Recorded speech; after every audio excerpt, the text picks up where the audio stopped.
So today we're going to be doing another unique video, and that is 10 action figures in my collection that I feel are heavily underrated in Star Wars action figure history.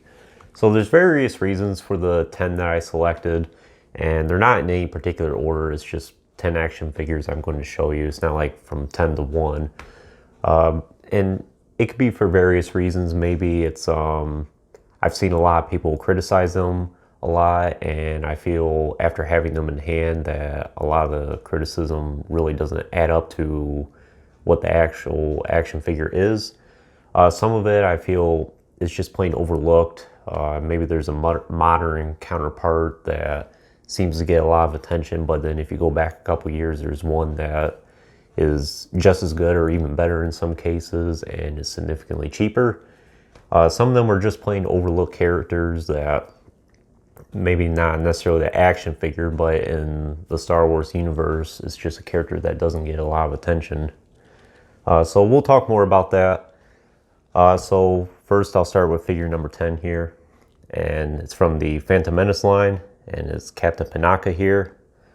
So I got this action figure a couple years ago, and having it in hand, I actually think it's really good.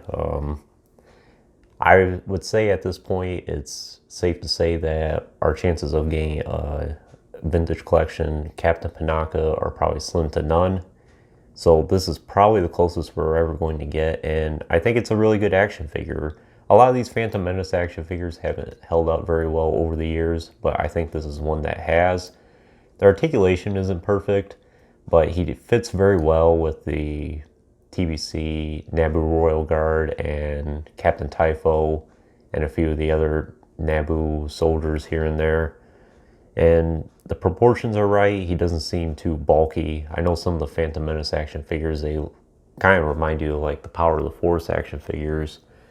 Some of them have some strange action features and look very odd. And some of them in the face, they just don't look very good at all. But this definitely looks like the actor that plays Panaka. I totally forget what his name is, but I do know he's from Ghana. But like I said, not really a whole lot to tell. He just comes with the one accessory. The articulation is pretty basic for the time, and but it's just a good looking action figure. He fits very well in any display collection, quite frankly. And if you put him alongside a bunch of TBC action figures, he still looks pretty good beside all of them for a 23-year-old action figure at this point. But that's number 10, Captain Panaka. Number 9 here is another Phantom Menace action figure, and that is Nute Gunray here. So again, I think our chances of getting a new Nute Gunray are probably slim to none. So this is probably the only time we're going to get a Phantom Menace Nute Gunray. There is an Attack of Clones version that comes with the conference table. That one's, I think it's pretty much the same exact thing as this, just a different head and of course a different hat. But I still think this one looks really good.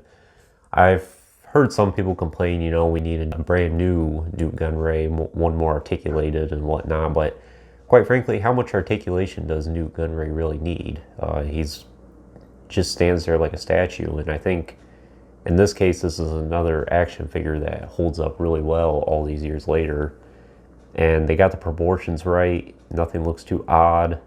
I suppose they could redo his arms a little bit, but I don't think it's that big of a deal. Like I said, Nute Gunray and Rune Hako is another great action figure as well, but I just wanted to feature this one. I would highly recommend these for your collection. Like I said, I don't think we're going to be getting a new Nute Gunray at all, probably ever again. So if you want one for your collection, this is the one I would say to get. And I think some people have been holding out, hoping we'll get a new one. Well, I don't think that's going to be happening, at least anytime soon. But this one's still really good, and I think it holds up very nice, and it's one of the standout action figures from the Phantom Menace line to date. So number 8 here is Yarna del Gargan. And if you were collecting around the time of the Legacy collection, you know that this is one of the biggest peg warmers from that era. Basically the Jyn Erso or the Cassian Andor from Rogue One, from the Rogue One line at the time. I recall going to Toys R Us in like 2011, 2012, and this is 2-3 years after this was released, and you could still find an entire peg filled with these. So I think people are starting to lighten up to this action figure, especially since we've gotten the Jabba's Palace playset, the sail barge. I actually didn't get this until a couple years ago, and after having it in hand, it's actually a really good action figure. You don't have to be a fan of the character or have an interest in it at all, but from an action figure standpoint, this is really good. They put a lot of detail into it. The articulation is great, lots of great accessories, and she doesn't have to fit with just a Jabba's throne room setting. She can fit into the Mos Eisley's cantina, for example, or any type of alien setup, or any type of bar setting, you name it. So I think this is actually a really good action figure. I have her sitting next to Jabba the Hutt with Oola and Slave Leia, for example, and it's a great fit. From my understanding, this was supposed to be released in the original Kenner line, and for whatever reason, it never came about. So it would be nice if we can get a TBC counterpart of this eventually. I highly doubt it though, because we know how Hasbro is these days. But who knows? Never say never on anything. But even if you have a somewhat of a remote interest in the character, I think this is one to have for your collection.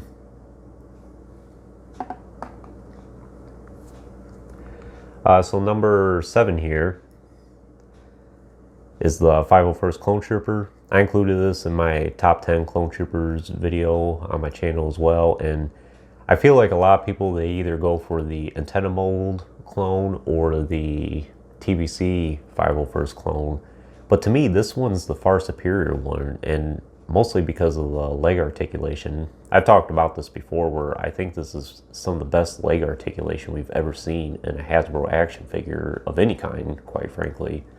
Between this one and the ATT Tank Gunner, and it holds up really good today. And even though the arms aren't the most articulated, you can get them in just about any pose that you can want them in, and the proportions look right.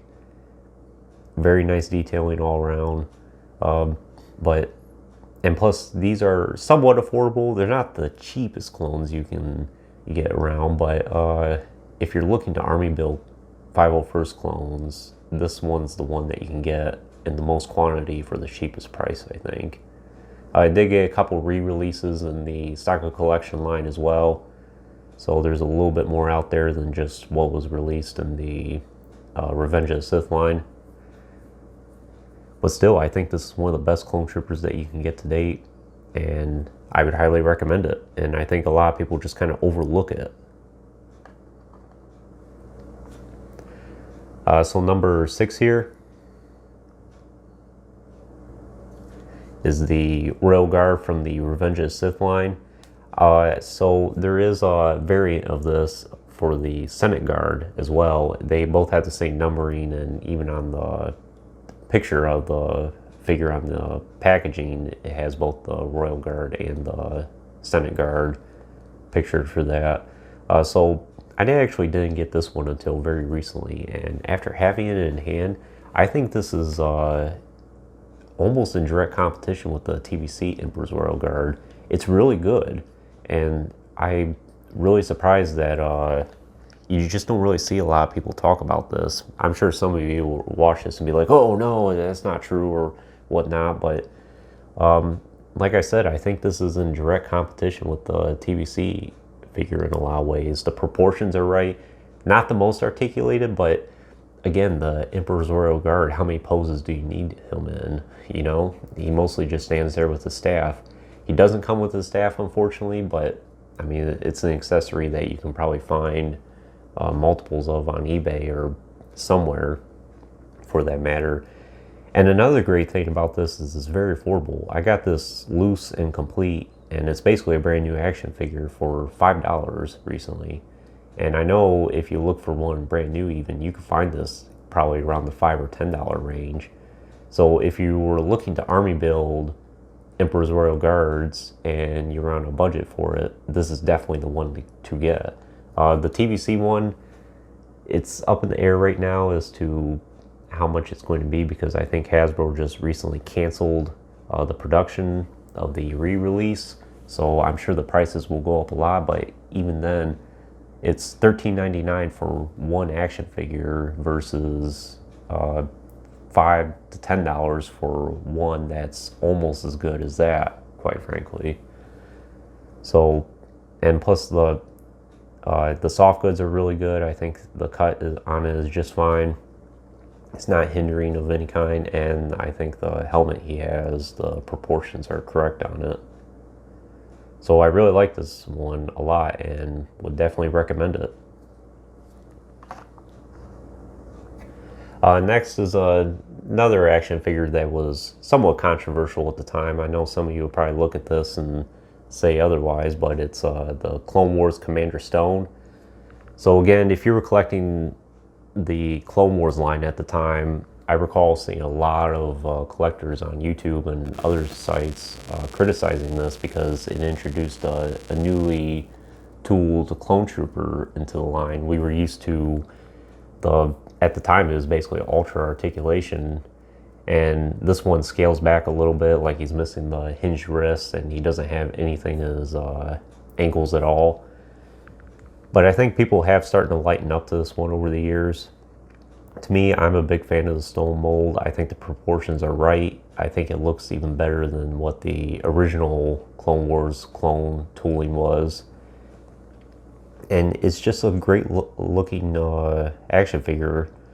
Lots of other clones use this tooling as well. Clone Pilot Goji did as well. I know there's a few other ones out there. Can't think of which ones they are though. But quite frankly, you can get him in all the poses that you can want. And even though he doesn't have the ankle articulation, he has a very good footprint. He's very sturdy. I keep a stand on most of my action figures anyway, but you're not going to have much problem with standing him on his own without a stand. And like I said, he's just a great looking action figure. I think the proportions are right, and you can get him in just about every pose that you can want him in. And that's really all there is to say, quite frankly.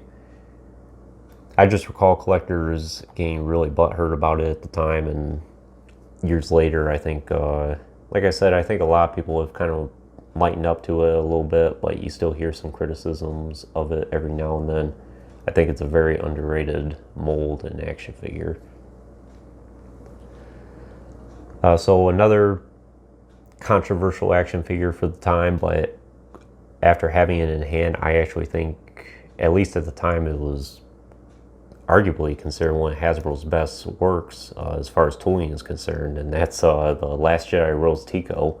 So again, during the time of The Last Jedi, and when this action figure was released, you would see a bunch of videos on the internet of just bashing Rose Tico, and I'm not a fan of the character either, but it just seems like people take this way out of proportion and put way too much passion into this. And I would see videos on YouTube of people buying dozens of these at the stores, and they would put them in a burning barrel and just burn them up and flip them off. So a couple years later, I actually got this one off of Tungori, and it was like $7-8 at the time, and I thought, well, I'll go ahead and add one to the lot I was ordering, and at least one Rose Tico action figure will have some respect in someone's collection. And after having this in hand, it's actually a really good action figure. I'm glad I have it. So, ironically, this was actually one of the most articulated Star Wars action figures you can get at the time it was released, because not many had the hinged hips in a way, and very few had the swivel thigh. This was around the time that Hasbro started introducing the swivel thigh, and the face sculpt looks really good. It's, as far as an action figure is concerned, you don't have to like the character at all, but it is a good action figure. It's not the most exciting action figure. I use her as just a background character for my Rebels collection, but she fits really good. She's a great background character to have for any collection, especially if you have a bunch of Rebels. So I just think that people put too much hate on this action figure, and quite frankly the character and the actress in general. So I'm glad to have one in my collection. Again, I'm not a fan of Rose Tico at all, and I don't like The Last Jedi, but still, from an action figure standpoint, it's really good, and Hasbro did a good job for it at the time.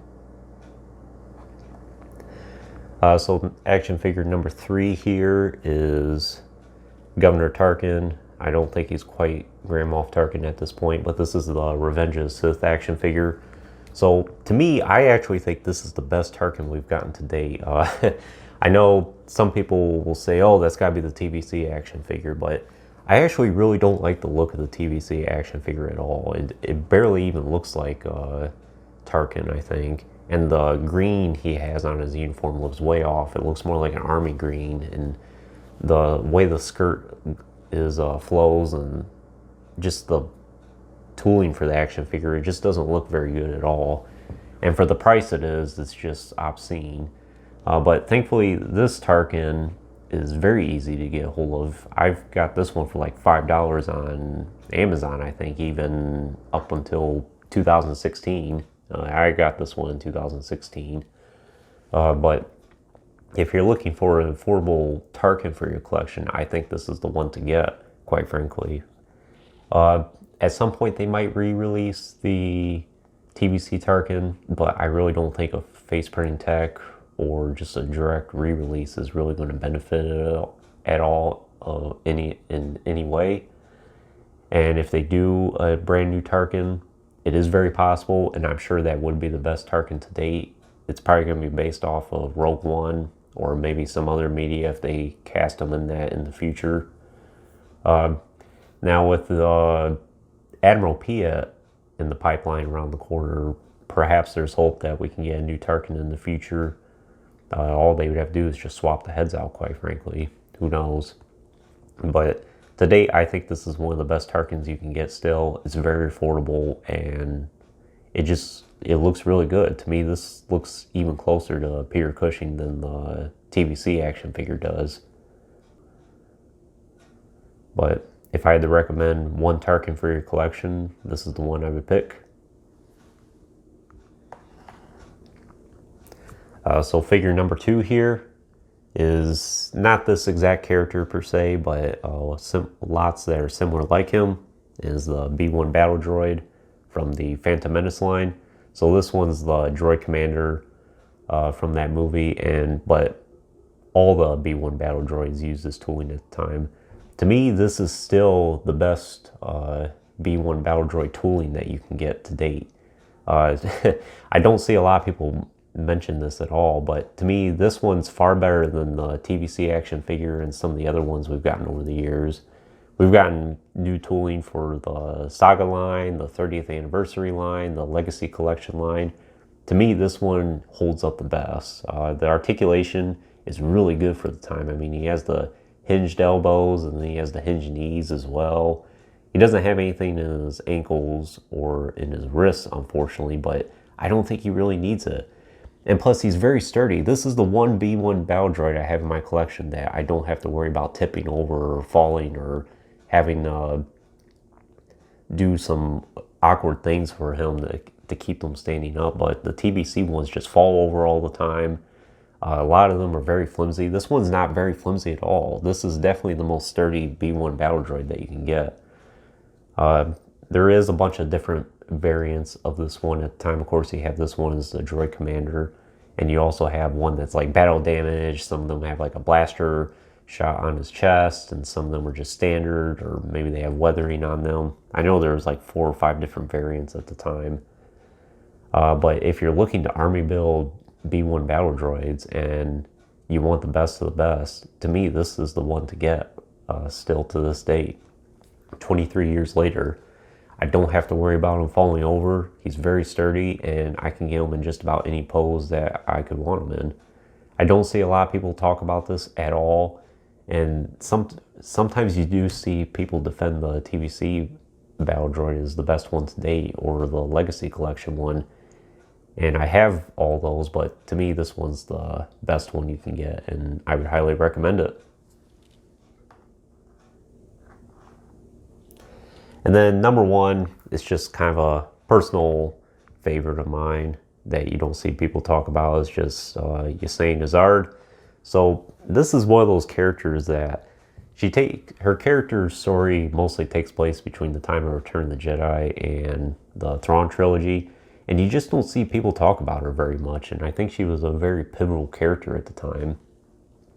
So she's obviously the main villain in the X-Wing series. I do have her reviewed on the channel as well, and I've talked about her a little bit before, so I won't go into too much detail this time around, but I just see a lot of people on the internet and polls on YouTube or various videos and whatnot, and they're like, oh, I've never heard of this character before. But I just think she's probably one of the more pivotal expanding universe characters, at least post Return of the Jedi. And as far as the action figure is concerned, it's a really good action figure. It just utilizes the Juno Eclipse mold with a new head, but it's highly overlooked, and for at least a period of time, it was very affordable. I actually got this one in the comic pack brand new for like $23 5 or 6 years ago. I think it has gone up in price a little bit, but if you're looking for a female Imperial officer for your collection, I think this is definitely the one to get. The Juno Eclipse is really nice as well, but Ysanne Isard's one of my favorite EU characters. She's what I have in my channel profile photo and on my wallpaper for my page. Very striking character, very interesting one to read about. So because of that, I would recommend her for your collection as well, especially if you want more Imperial officers. And she's the only one that has a scarlet red uniform, which is very unique. But anyways, that's all 10 of them. I know some of you probably won't agree with the list, or maybe some of them will say, oh, what about this action figure? What about that one? Well, these are just 10 that I have in my collection that I look at and I read about and I see, or the lack thereof actually, where I just don't see people either talk about it at all, like maybe the Episode 1 B1 Battle Droid, or maybe it gets way too much criticism for what it is, like Rose Tico, or maybe it just gets overlooked, like maybe the Royal Guard, for example. But these are all 10 I would definitely recommend for your collection. So I wouldn't let criticism of action figures too much deter you from buying. Obviously, all 10 of these here, we could probably find a number of people out there that would say, oh, don't buy that one, buy this one instead. Or, oh, don't buy that one, it's just totally not worth it. But personally, to me, after getting all 10 of these in hand, I think some of them are some of the best to date. Like Tarkin, for example, and the 501st Clone.